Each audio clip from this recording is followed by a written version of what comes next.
Queremos dar gracias a Dios porque es el Señor el que nos convoca, su palabra nos convoca y estamos seguros que a través de su palabra el Señor puede alimentarnos y también puede fortalecernos, renovando en todos nosotros un compromiso con el Señor y con la palabra del Señor. Una expresión de gratitud para los jóvenes que lideran BREC porque organizaron este culto. Muchas gracias por la música, por la alabanza, por la integración, por la programación. Un saludo muy especial también para la iglesia que se suma en este momento a los hermanos, a los pastores del área de teología que, como fue mencionado, de toda Sudamérica nos están acompañando en este simposio bíblico teológico sudamericano. Así que no solo nos alegra tener este grupo de visitas de todo Sudamérica, sino también la gratitud a Dios por encontrarnos con la hermandad, con la iglesia, con quienes se congregan en este lugar semanalmente para alabar a Dios, para buscarlo permanentemente y para también hacer su voluntad. Agradecemos al Señor por sus bendiciones, también por su promesa, y saludamos con el mismo respeto y el mismo cariño a los amigos y a los hermanos que puedan estar acompañándonos en este momento desde el lugar donde estén, a través de internet, para que puedan sumarse a este momento de estudio de la Biblia y de reconsagración de nuestras vidas. Y de manera más especial todavía, un saludo para los jóvenes que estudian en esta universidad, que vinieron con sueños, con ilusiones, sin duda también con sacrificio, con renuncia, pero que en este lugar el sueño de Dios y el sueño de ustedes se concrete en una experiencia de muchísima bendición para ustedes y para la comunidad presente y futura, donde sin duda dejarán sus marcas. Como ya fue mencionado, estamos participando de este simposio bíblico teológico sudamericano, donde el gran tema de alguna manera coincide con la celebración de los 500 años de la Reforma, y el gran tema en las ponencias, en las plenarias presentadas durante estos días y que aún ha de continuar, tiene que ver con el libro de Romanos y el gran tema de la justificación por la fe. Nosotros vamos a reflexionar esta noche sobre expresiones de San Pablo en relación a este tema que fueron escritas en el libro de los Efesios. La carta a los Efesios fue escrita desde Roma en el año 60. Y San Pablo estaba preso en el Señor, pero también se sentía embajador del Señor. Él ya había escrito la carta a los romanos en el año 57 desde Corinto. Y 3 años después, desde Roma, escribe la carta a los Efesios. Desde una cárcel fría y oscura de Roma, escribe la carta a los Efesios, donde también enfatiza el gran tema de la justificación por la fe.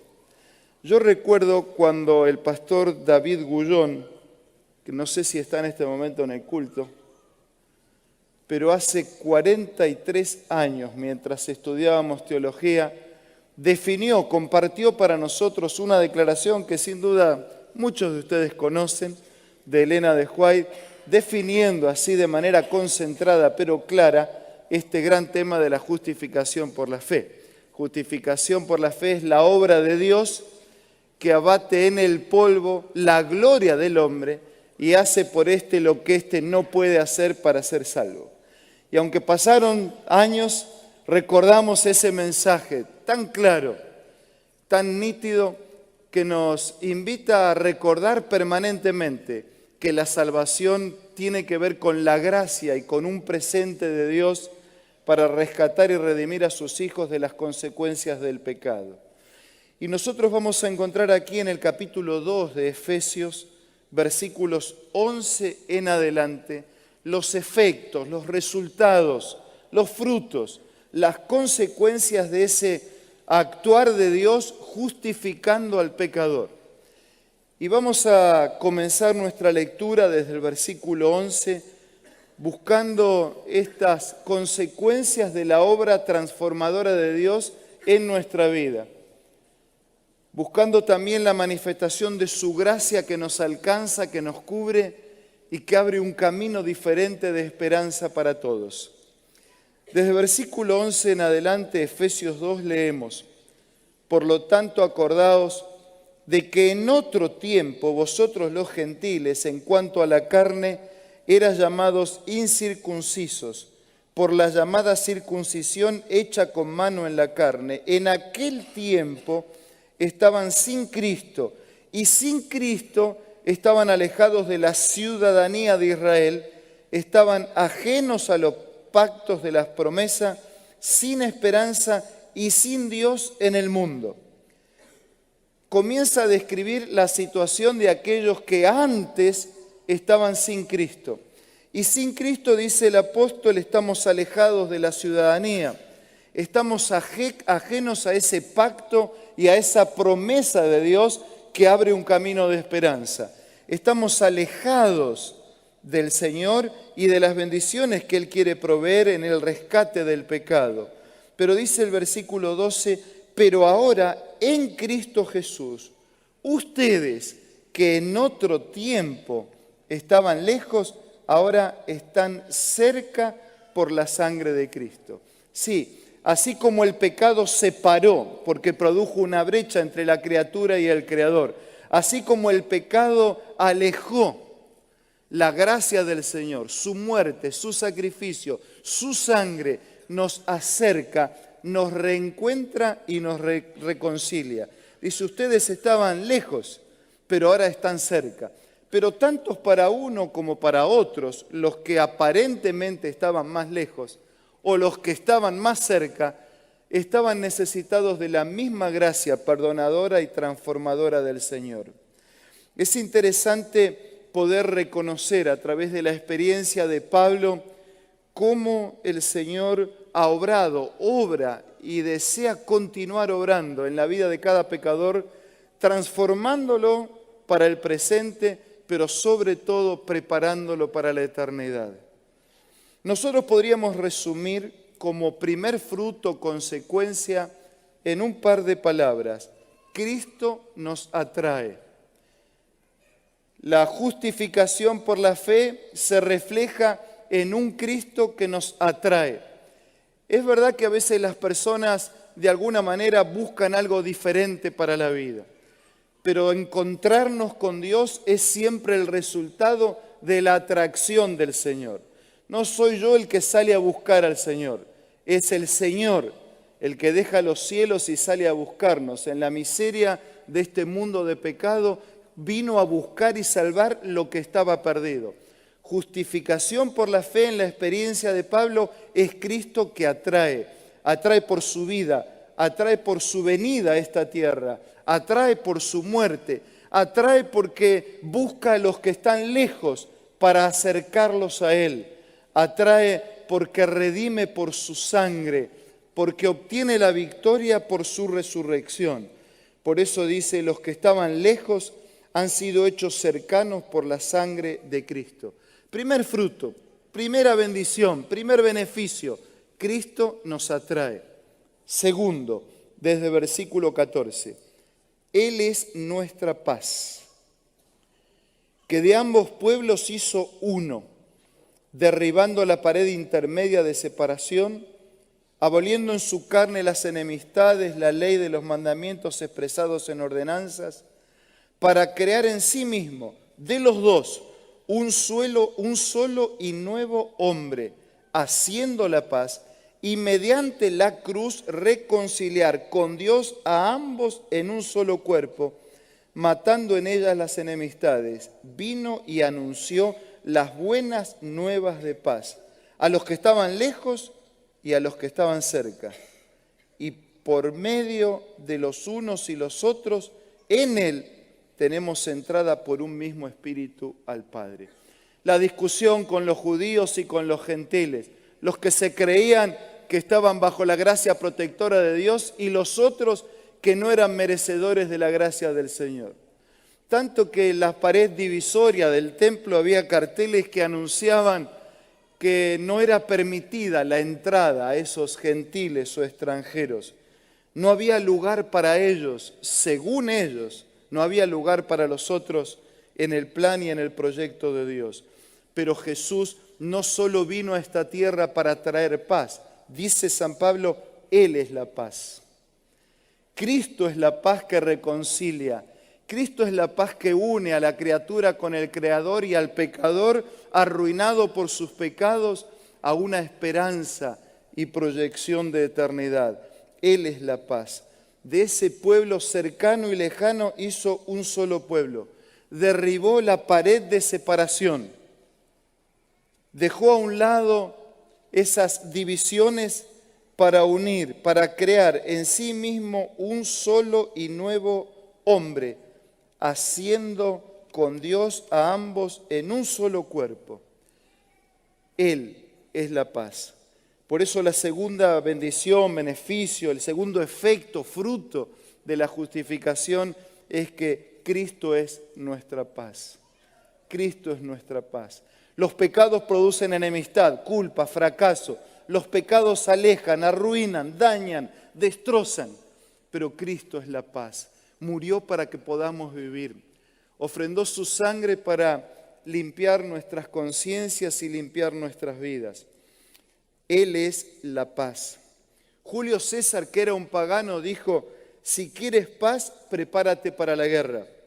Wilson, después de la Primera Guerra Mundial, cuando había terminado, desde su enfoque y perfil cristiano, creó las Naciones Unidas para que trabajaran y garantizaran la paz.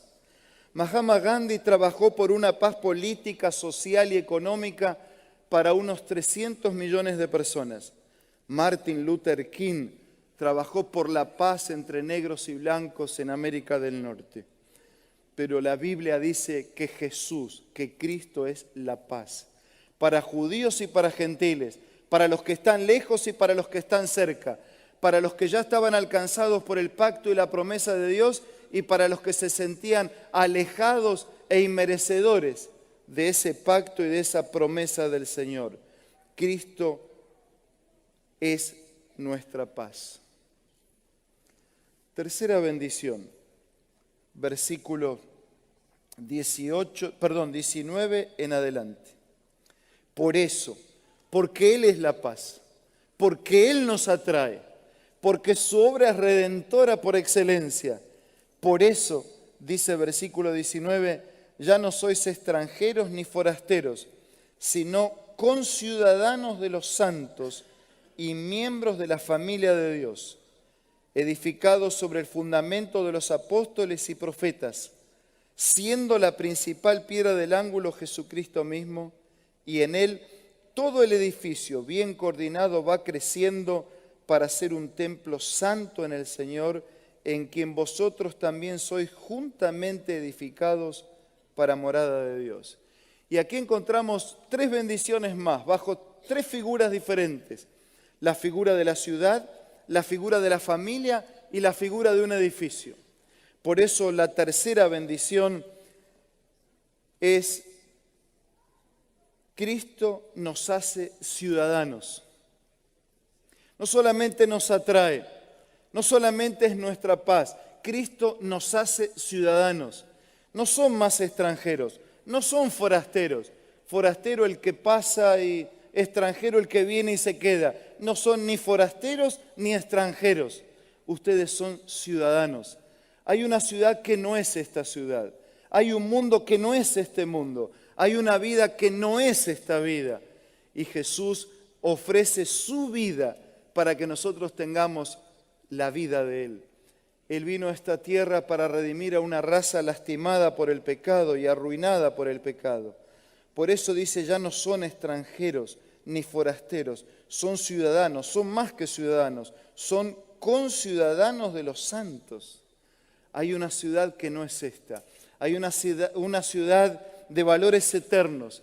Hay una ciudad que el Señor dispuso desde siempre, ha preparado desde los tiempos sin fin de la eternidad y perdurará por los tiempos sin fin de la misma eternidad. Nosotros somos ciudadanos de la ciudad de Dios. Pero dice el apóstol Pablo también, además de ser ciudadanos, Dios nos da una familia. Ustedes, dice, son miembros de la familia de Dios. Son expresiones diplomáticas. La primera, ser ciudadano, tener la identidad de una nación, de una ciudad, de un país, los derechos, los privilegios, las bendiciones. Y parece eso así un poco técnico y legal, pero también tener la identidad de la ciudad de Dios, de la patria de Dios, de la vida de Dios, es mucho más que un asunto legal. Pero ahora Pablo usa la figura de la familia. Ustedes son miembros de la familia. El Señor no solo nos da una ciudad, sino que nos integra a una familia. Esa familia que Él redime con su sangre, con su muerte, con su sacrificio, con su entrega. Y si nosotros estamos aquí es porque el Señor nos ha integrado a esta familia. La iglesia es la familia de Dios. Somos hijos del Señor. Jesús es nuestro hermano mayor. Dios es nuestro Padre.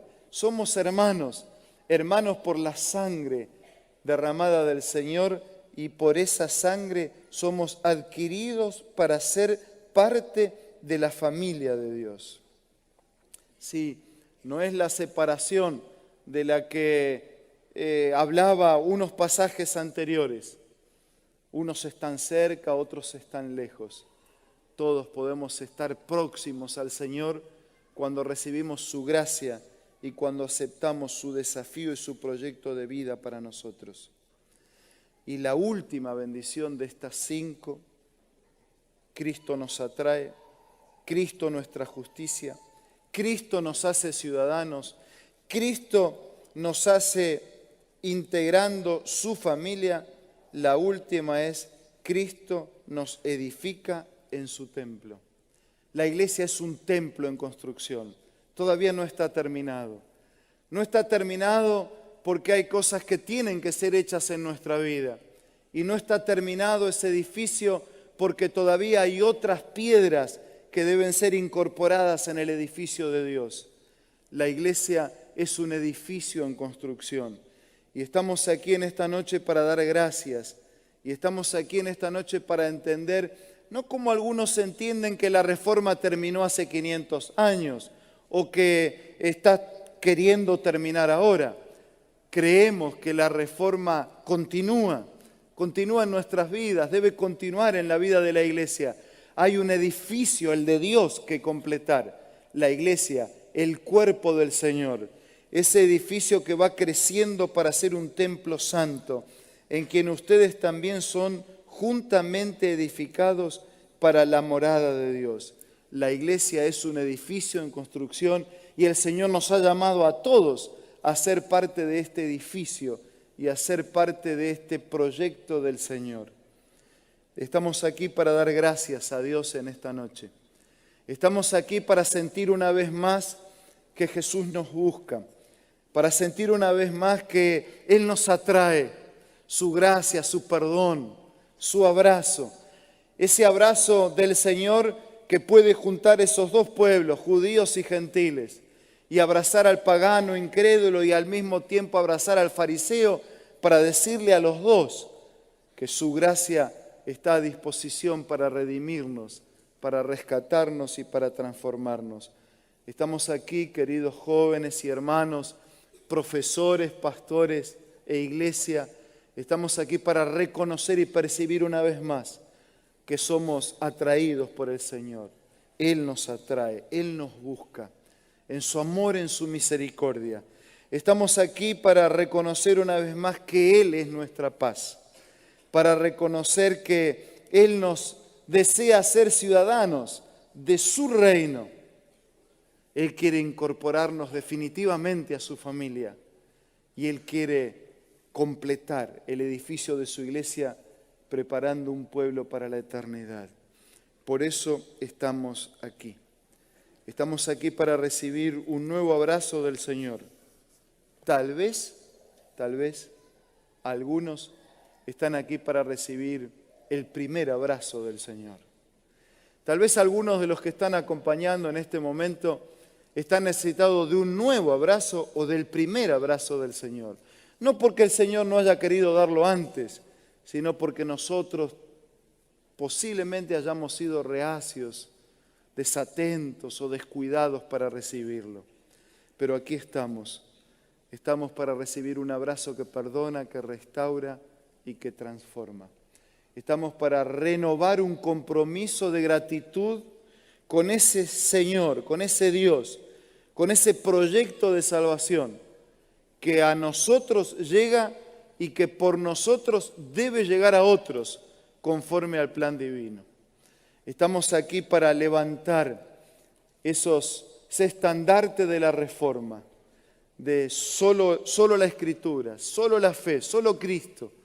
Estamos aquí para levantar esos principios que no fueron propiedad exclusiva de la reforma, son propiedad del Señor. Están en su palabra, estuvieron siempre. Estamos aquí para que esos principios renueven en todos nosotros la paz que necesitamos, la fortaleza que esperamos y la esperanza que debemos compartir. Estamos aquí para que el Señor nos justifique una vez más. Él está dispuesto y a través de su palabra impactando en nuestra vida puede ser realidad una vez más esta noche. Yo quería invitar a una familia, la familia de la iglesia, que nos acompañe en este momento, con el pastor Mazzoli, con un niño, con un matrimonio, que por favor nos acompañen para iniciar así un momento muy especial para cerrar nuestro culto. Ellos están llegando aquí con Biblias en las manos, porque esa Biblia es la que contiene ese mensaje de justificación por la fe. Y ellos vienen con esta Biblia misionera, que es la Biblia que utilizamos para compartir esa fe y esa esperanza con otros. Y tenemos este grupo de jóvenes y este grupo de adultos, esta pareja querida, que representa, acérquense por favor, toda la iglesia, esta iglesia, la iglesia de la universidad. Niños, jóvenes, pastor, matrimonio, adultos, esa Biblia que a través del Señor nos transmite ese mensaje de esperanza. Esa Biblia que resume esa justificación por la fe a lo largo de sus páginas. Esa Biblia que no es otra cosa que la representación del Señor y su palabra para nuestra vida. Pero estamos aquí con otras Biblias que están debajo de esta tela. Yo quiero pedir al pastor, al doctor Sergio Becerra, que nos acompañe para poder descubrir estas Biblias y también para que juntos podamos analizar de qué se tratan estas Biblias. ¿Puede ser? El micrófono, ¿no?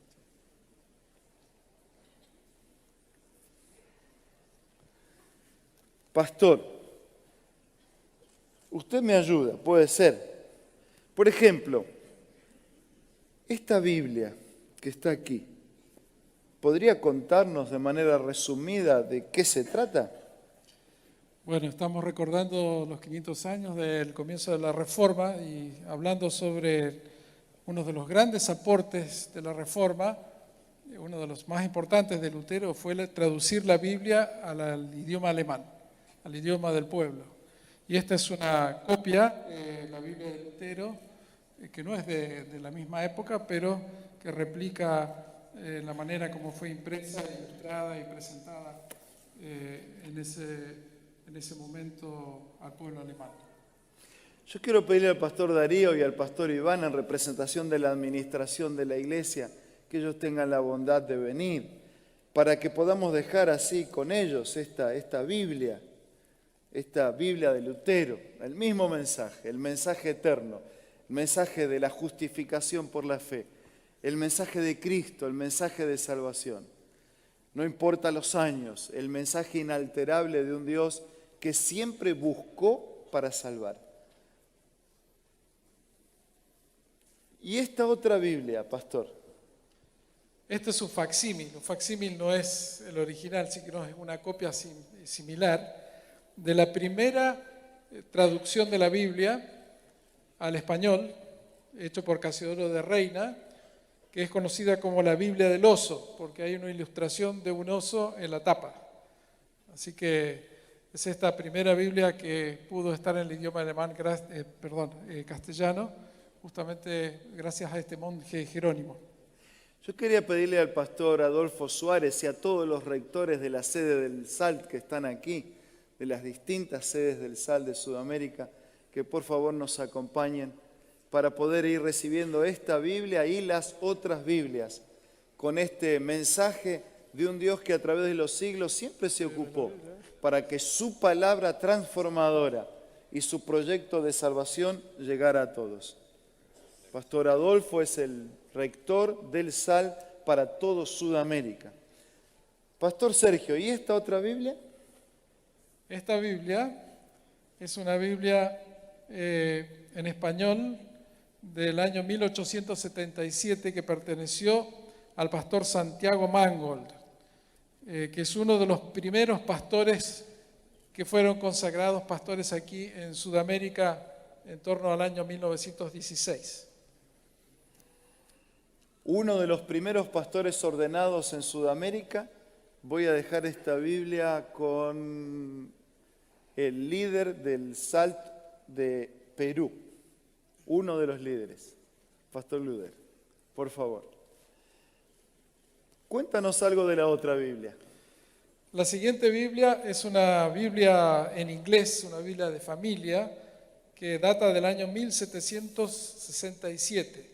Perteneció a la familia Green y una de las descendientes de ella es Lydia Green de Oppegard, que fue misionera, que viajó hasta aquí la Argentina y ella fue instructora bíblica, fue colportora, fue secretaria en las oficinas de la iglesia en los primeros años de la organización de la Iglesia Adventista aquí en Sudamérica. Vamos a dejar esta Biblia entonces con el pastor Leonardo de la sede de Bahía. De paso, cuando digo dejar, es dejar por un ratito. Veo que se están entusiasmando mucho. Veo que los ojos le brillan, ¿no? Es así, ¿no es cierto? No es un presente para ellos. ¿Puedes hablarme de esta Biblia? Sí, esta ya más contemporánea, pero de alguien muy querido por varios de nosotros, que lo conocimos, el pastor Víctor Ampuero Mata, que fue profesor de varios y también traductor de libros del Espíritu de Profecía, con un lenguaje inigualable. Y trabajó con el comentario bíblico adventista. Con el comentario bíblico adventista. Y se la voy a dejar en manos de Carlos. ¿Puede ser? Porque además de ser profesor, pastor, fue tu tío también. Sergio, seguimos con las otras. Esta Biblia que tengo aquí fue la Biblia personal del primer pastor que vino a Sudamérica, Francisco Westphal. Wow, qué emoción, ¿no? Un hombre de Dios que dejó las comodidades de su tierra y vino a esta tierra para buscar a los gentiles que estaban perdidos en el pecado, pero que necesitaban ser alcanzados por la gracia redentora y salvadora de Jesús. Primer pastor, el que organizó la primera iglesia en Sudamérica, con 36 miembros. Esta era su Biblia. Y voy a dejarla por un ratito nomás con el pastor Santa Cruz, que también estudió en esta universidad, cuando era colegio, ¿verdad?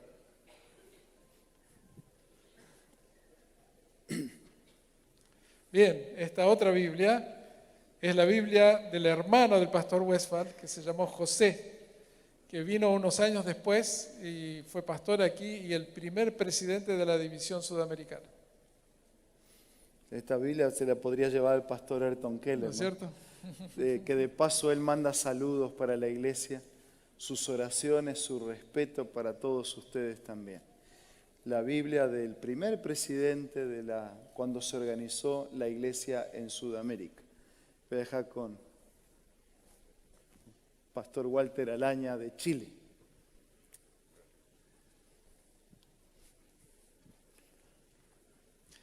Y aquí tengo la Biblia del primer estudiante del Colegio Adventista, el hermano Luis Ernst, que estudió para ser pastor, y entonces esta era su Biblia cuando él trabajó como pastor.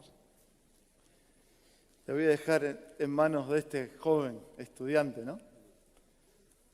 Gracias. Esta es otra Biblia de un compañero de estudio de él, el pastor Godofredo Bloch, uno de los primeros pastores consagrados aquí en la Argentina. Pastor Wilson, de la facultad en el norte de Brasil, en Belén.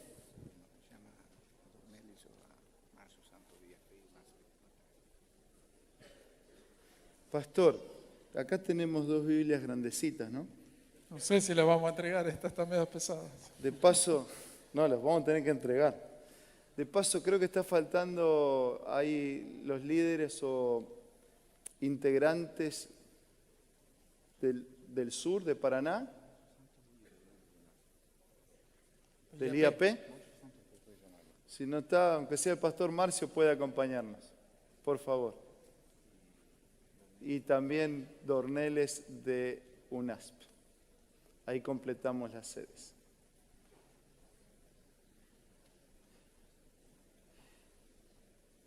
Y yo dejé para el final también para invitar al pastor Lima, que es el director general, el gerente general de la Casa Publicadora Brasilera, y al pastor Gabriel Cesano, que es el director general de la Casa Editora Sudamericana. Cuéntame algo de esta Biblia. Bueno, esta Biblia es una Biblia que es muy significativa para nosotros en el Centro White. Es una Biblia exactamente igual como a la Biblia que Elena de White tuvo en su mano en visión por varios minutos y que tiene su peso. Así que vamos a ver, pastor, ¿cuánto tiempo la puede tener usted ahí en la mano? No, eso no vamos a hacer la prueba, pues ya sabemos que no vamos a poder. Pero ustedes recuerdan, ¿no?, la visión y Elena de White sosteniendo esta Biblia por el poder del Señor. Pero lo más impactante es no solo sostener una Biblia física, sino sostener el mensaje de esa palabra del Señor a través de los tiempos. Y a eso somos llamados, quienes lideran y están formando los pastores, para poder sostener el mensaje de la palabra con lo que hablamos, con lo que enseñamos, pero sobre todo con lo que vivimos. Así que yo voy a dejar esta Biblia con los dos líderes del IAP y de UNASP. Ustedes se ayudan mutuamente. El programa todavía tiene una media hora, pero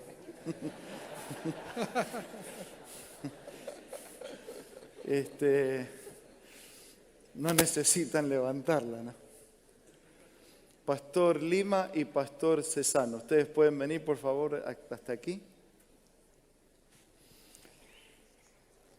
Esta Biblia es una réplica de la Biblia viajera. Algunos años atrás la iglesia organizó una Biblia que recorrió todo el mundo. Y yo tuve el privilegio de visitar varias uniones llevando esta Biblia, la Biblia original que había recorrido el mundo.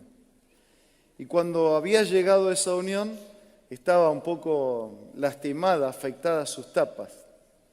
Así que fui a la CPB, que era parte del recorrido que tenía que hacer, y el pastor Lima, director general de la casa, con sus propias manos, un viernes de tarde, fuimos allá y me dice, pastor, esta yo mismo voy a arreglar. Y él mismo sacó las tapas, reencuadernó y preparó esta Biblia que tiene un libro en un idioma diferente. Una Biblia que recorrió todo el mundo, porque el mensaje del Señor tiene que llegar hasta todo el mundo. Yo quería dejar en ellos que imprimen, que publican, que nos entregan las Biblias para la iglesia y para el trabajo del evangelismo. Quería dejar esta Biblia en las manos de los dos, para agradecerles, porque mientras en las facultades la Biblia es la base de la enseñanza teológica, en nuestras casas editoras la Biblia también es la base de lo que se imprime, de lo que se publica y de lo que se predica. Quiero contarles un incidente que yo tuve, esta es una réplica, pero con esa Biblia original. Esa Biblia estaba guardada en un estuche, un poquito más grande que la Biblia, nada más. Y en uno de esos viajes, si yo siempre llevaba la Biblia conmigo arriba en el avión, ¿no? Pero en uno de esos viajes me encontré con un personaje que decía que yo tenía que despachar. Y yo no quería despachar la Biblia. Digo, no, pero si el tamaño, hay gente que sube con las maletas mucho más grande que esto, así que no era el problema de la maleta, del tamaño. No, dice, pero usted va a tener que despachar la Biblia. Entonces le digo, mire, esta Biblia está recorriendo el mundo, ya pasó por más de 150 países y al final va a llegar a un poco más de 200 países. Incluso estuvo en las manos del rey Juan Carlos de España. Yo no quiero quedar en la historia por haber perdido esta Biblia, así que yo lo voy a llevar arriba, a menos que usted quiera quedar en la historia. Dice, no, está bien, puede llevarla arriba. Pero arriba tuve otra dificultad, es decir, ya me avisaron, dice, mire, lo único que para balancear el peso del avión y las cosas que la gente sube, usted va a tener que sentarse en el fondo del avión. Así que por culpa de la Biblia, me sentaron allá en el último asiento del avión. Y yo pensaba, ¿no? El mundo está como está porque muchos ponen la Biblia allá en el fondo, en lo último, cuando la Biblia tiene que estar en la cabina de mando del avión. La Biblia tiene que ser parte en las manos, en el procedimiento, en la experiencia del piloto. Esa Biblia que contiene ese mensaje de Cristo, de un Cristo que atrae, de un Cristo que es nuestra paz, de un Cristo que me hace ciudadano de su reino, de un Cristo que me hace miembro de su familia, de un Cristo que me hace parte de su edificio. La Biblia tiene que estar en el comando del avión y de la vida, tiene que estar en la mente, tiene que estar en el corazón. La reforma no terminó, la reforma continúa. Todos nosotros somos llamados a poder levantar en alto el mensaje redentor de la palabra. Todos nosotros somos llamados a creer, a incorporar ese mensaje en nuestra vida. Un mensaje que debe ser vivido, que debe ser creído y que debe ser compartido. Por eso yo quería preguntarles a nuestros queridos amigos y líderes si ustedes están esta noche dispuestos a asumir un nuevo compromiso con la palabra del Señor para publicar su mensaje de salvación hasta que lleguemos hasta lo último de la tierra. Amén. Y por eso quería preguntarle a nuestros líderes, a nuestros administradores, quería preguntarle a estos jóvenes, quería preguntar al pastor de la iglesia, a esta familia linda y a los líderes de teología de todo el territorio de la división sudamericana. ¿Será que podemos contar con ustedes para que la Biblia siempre sea levantada? Para que estas Biblias que nos recuerdan al primer pastor o que nos recuerdan al primer estudiante, pero nos recuerda el mismo mensaje, el de siempre, sea la Biblia levantada en cada sede de sal, en cada aula, en cada materia, en cada lección que compartimos, en cada proyecto, en cada programa. Quería animarlos, invitarles y pedirles, por favor, que esa Biblia que contiene la persona, el mensaje, la obra de Jesús, sea la Biblia leída, estudiada, vivida y compartida. Podemos contar con ustedes. ¿Y qué puedo decirles a ustedes? Si yo les preguntara en este momento, ¿cuántos de ustedes podrían levantar la Biblia en este momento? ¿Cuántos podrían levantar la Biblia? ¡Ah, qué lindo! Hay muchas Biblias, ¿no, Adolfo? Algunos tienen una Biblia suplente, capaz que aquí en el celular, ¿o no? Ah, ya vi algunas Biblias suplentes levantarse también. Pero qué lindo que están con la Biblia titular, ¿no? Con la Biblia titular. Esta Biblia, la Biblia, contiene ese mensaje redentor y salvador de Jesús. Ese Cristo que transforma, que llena el alma, que puede hacer de un estudiante, de un joven, un hombre, una mujer, promisorio para esta vida, pero también ciudadano de la eternidad. ¿Será que en esta noche podemos reconsagrar nuestra vida a Dios para utilizar más la Biblia? No solo en el llevar físicamente la Biblia, sino utilizarla más, estudiar más, profundizar más, percibir más a Jesús en la palabra. Leerla no solo como un relato histórico o académico, sino leerla como una experiencia de vida y de salvación.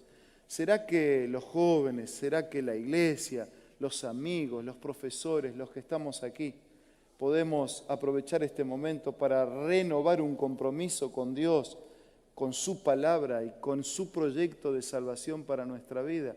¿Será que los amigos que nos están acompañando, conocedores de la palabra o no conocedores, pueden sentir en este momento la disposición de un Dios, de un Jesús que está listo para abrazar? Me gustaría orar por toda la iglesia. Pregunto si ustedes también no quisieran sumarse a este grupo poniéndose de pie para tener una oración de gratitud y de consagración al Señor, para que el mensaje, el autor, la persona central de la palabra impacte ahora y siempre nuestras vidas. Quería pedirle al pastor Darío, que es el presidente de la iglesia en Argentina, que él pueda tener esta oración consagrando la vida de todos nosotros en el Señor. Oramos. Amado y buen Dios, gracias por tu palabra en esta noche que llegó a nuestro corazón. Gracias porque a lo largo de la historia preservaste tu palabra. Gracias también porque usaste en su momento a los profetas para escribirla en nuestro lenguaje, porque de esa manera podemos conocerte mejor, Señor. Gracias porque en ella encontramos a Jesús, nuestro Salvador, el camino, la verdad y la vida, el único medio por el cual podemos llegar a ti. Queremos rogarte que nos ayudes a amar tu palabra, que nos ayudes a tenerla, a cuidarla, a respetarla, a vivirla, Señor, a aceptarla, a predicarla con poder, con tu poder. Que esta palabra pueda ser luz para nuestra vida, pero también para un mundo que hoy está lleno de oscuridad. Úsanos a nosotros como instrumentos vivientes en esta tierra para llevar tu palabra a otros. Que tu palabra pueda ser lo primero y lo último en el día. Que podamos comenzar el día alimentándonos de ella y podamos terminarlo, Señor, recordándola. Oramos por Jesús. Amén. Amén, amén.